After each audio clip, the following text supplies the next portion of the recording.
스페인군이 클레베스 공국을 점령하며 네덜란드 중심부를 위협하자 네덜란드군은 쉔켄샨 요새를 포위하여 강력한 방어선을 구축한다. 프랑스는 스페인이 네덜란드와 프랑스의 두 전선에서 동시에 싸우도록 진영을 분산시킨다. 쉔켄샨에 충분한 병력과 보급을 투입하지 못하도록 하기 위해 서부 유럽 전선에서 지속적으로 스페인군과 교전한다. 스페인 수비대는 9개월을 버티지만 소형 대포가 장착된 네덜란드의 강포정 포격에 무너진다.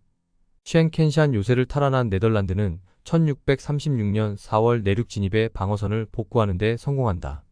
프랑스와 네덜란드가 스페인 압박에 성공하자 프랑스-스페인 전쟁과 네덜란드 독립전쟁은 전환점을 맞는다. 프랑스와 네덜란드의 협력은 스페인에 대한 공세를 지속적으로 이어가는 기반이 된다.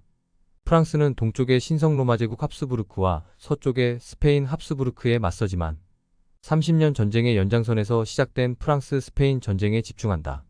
리슐리의 추기경은 개신교 제후에 대한 프랑스의 영향력을 유지하기 위해 스웨덴과 연합하여 1635년 30년 전쟁에 나선 바 있다. 스페인의 국경 지역에서 주로 전쟁을 수행한 프랑스는 적극적인 공세보다 방어적인 태도를 유지한다. 직접 개입 대신 금전적 지원과 외교적 뒷받침을 통해 스웨덴군을 후방에서 돕는다. 전략적 부담으로 전선의 확장을 꺼린 리슐리의 추기경은 스웨덴이 신성로마 제국과의 주요 전투를 주도하길 원한다. 실제로 스페인은 1636년 8월 프랑스 북부의 도시 코르비를 점령하여 파리 근처까지 위협한 바 있다. 스페인군이 보급 부족으로 철수하지만 파리 시민들은 큰 공포와 공황 상태에 빠져든다. 스웨덴 제상 옥센세르나는 합스부르크가의 압박에 대항하여 방어 전쟁이란 형식으로 전쟁을 이끈다. 구스타브 2세의 딸 크리스티나가 6세의 어린 나이에 스웨덴의 국왕으로 즉위하자 섭정 역할을 수행한다. 네르틀링겐 전투의 승리로 주도권을 되찾은 신성 로마 제국의 페르디난트 2세는 아들 페르디난트 3세를 로마 왕으로 선출시킨다. 작센과 로마 가톨릭 동맹군이 합스부르크의 패권에 반대하자 페르디난트 2세는 북부 독일에서 스웨덴군을 몰아낼 전략을 세운다. 프랑스와 스웨덴 동맹의 위협을 억제하기 위해 신성 로마 제국군은 삭소니아 선제후국의 지원을 받아 위트슈토크 지역으로 진격한다. 스웨덴군의 총사령관 요한 바넬과 스코틀랜드 출신 용병 사령관 알렉산더 레슬리는 북독일 지역에서 전열을 정비하여 반격에 나선다.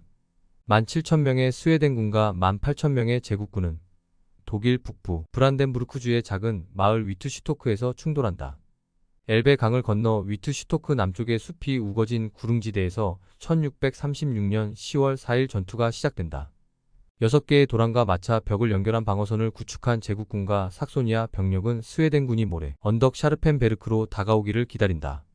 열린 들판에서 정면 공격을 감행하리라는 예상과 달리 스웨덴군은 제국군의 좌익을 돌아 언덕 뒤로 기동한다. 습지 지형으로 지원군의 이동이 어려움을 겪자 바넬과 레슬리는 제국군의 오른쪽 공격에 나선다.